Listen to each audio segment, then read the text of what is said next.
नमस्कार, Tejaswini Desai food and blog या YouTube चॅनलमध्ये तुमचं खूप खूप मनापासून स्वागत। तर आज आपण एक वेगळी रेसिपी पाहणार आहोत। शिजलेल्या भातापासून आपण भाकरी बनवणार आहोत। तर इथे मी 1 वाटी शिजलेला भात घेतलेला आहे आणि तो पूर्णपणे कुस्करून घ्यायचा आहे। तर तुम्ही दुपारचा उरलेला किंवा रात्रीचा उरलेला भातसुद्धा घेऊ शकता किंवा फ्रेश भातसुद्धा घेऊ शकता।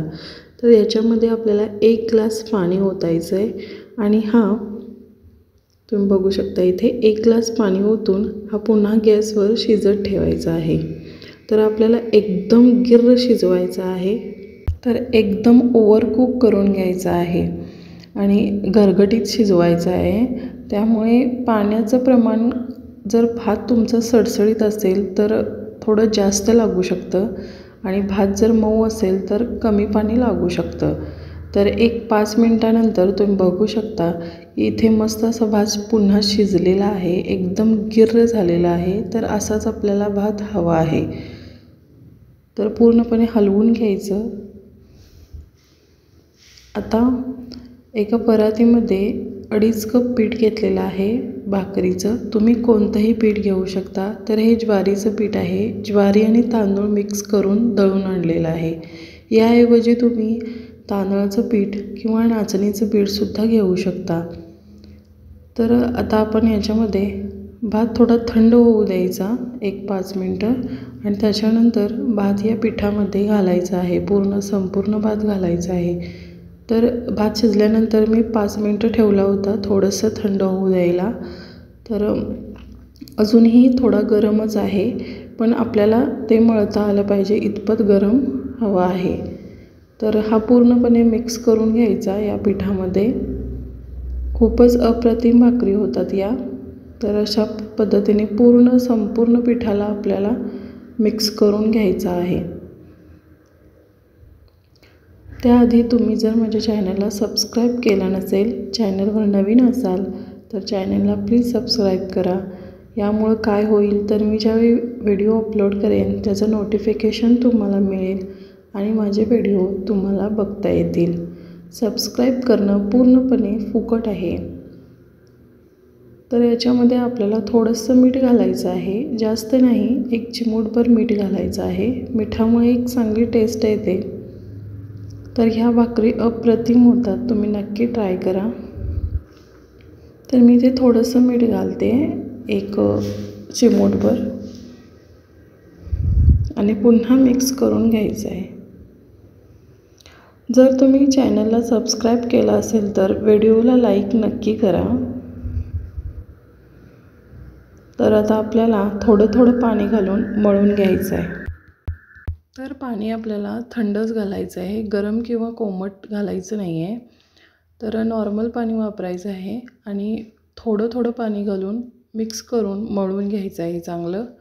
एकदम जास्त पाणी सुरुवातीला घालायचं नाही, नाहीतर पीठ पातळ होऊ शकतं। त्यामुळे अंदाजाने थोडं पाणी घेऊन आपल्याला चांगलं पीठ मळून घ्यायचं आहे। हे पीठ अगदी चिकट होतं, त्यामुळं काळजीपूर्वक पाणी आपल्याला यूज करायचं आहे। तर चांगलं मळून घ्यायचं पीठ, बघू शकता इथे थोडं घेऊन मळून घ्यायचं आहे। तर व्यवस्थित अगदी मळून घेतलेलं आहे मी। तर थोडी क्वांटिटी घेऊन जर तुम्ही थोडं मळलं तरीही चालेल। ह्या भाकरी अप्रतिम होतात, अगदी मऊ आणि खायला पण खूपच छान लागतात। एक वेगळीच टेस्ट येते भाकऱ्यांना आणि मस्त लागतात। तुम्ही नक्की ट्राय करा। तर अशा पद्धतीने आपल्याला चांगलं मळून घ्यायचं आहे।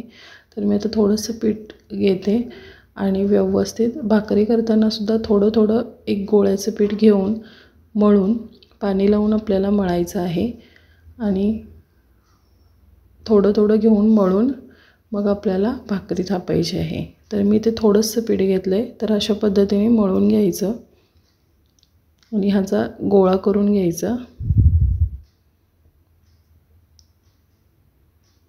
तर खूपच छान, मी तुम्हाला लास्टला दाखवते, भाकरी उघडूनसुद्धा दाखवते की किती छान भाकरी होतात। त्यामुळे शेवटपर्यंत व्हिडिओ नक्की बघा।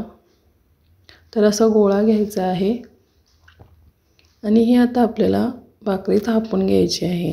तर ही आपल्याला भाकरी पोळपाटवर थापायची आहे, कारण हे पीठ अगदी चिकट होतं भात घातल्यामुळं, त्यामुळे परातीला चिकटू शकतं। तुम्ही परातीमध्ये पण थापू शकता, पण पोळपाटवर थापलं ना जरा सोपं पडेल, त्यामुळे मी इथे पोळपाटवर करत आहे। तर अशा पद्धतीने थापून घ्यायची आहे आपल्याला भाकरी।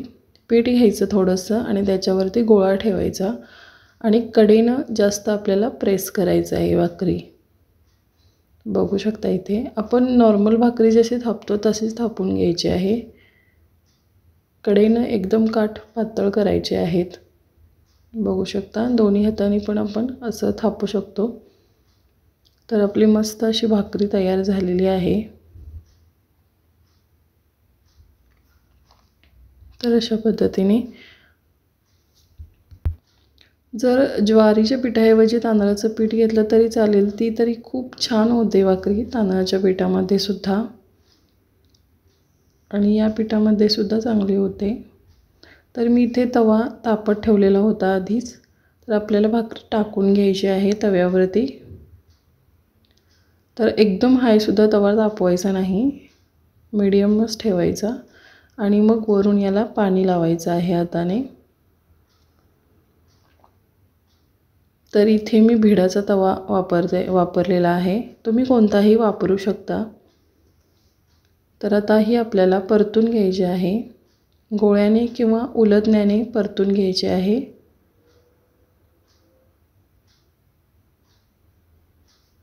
अशा पद्धतीने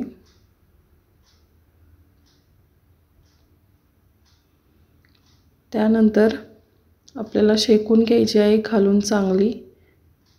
तर मस्तपैकी शेकलेली आहे आणि आता आपण परतून घेऊयात पुन्हा। व्यवस्थित कडेने वगैरे शेकायचे आहे। चुलीवरती ह्या भाकरी अप्रतिम होतात। गॅसवर काय होतं की मध्येच थोडी फ्लेम लागते, त्यामुळे कडेने व्यवस्थित आपल्याला शेकून घ्यायला लागते आणि चुलीवरती कसं आपल्याला मस्त असा जाळ होतो आणि जे इंगळ असतात त्याच्यावर पण आपल्याला चांगली शेकता येते। तर अशा पद्धतीने तयार झालेली आहे। बघू शकता इथे किती मऊ झालेली आहे, मस्त सॉफ्ट होते आणि तुम्हाला मी उघडून पण दाखवते। तर नक्की ट्राय करा। ही भाकरी कोणत्याही भाजीसोबत तुम्ही खाऊ शकता आणि नॉनव्हेज सोबत तर अप्रतिम लागते। मटणाचा रस्सा किंवा चिकनच्या रस्स्यामध्ये पण खूपच भारी लागते। तर तयार झालेली आहे।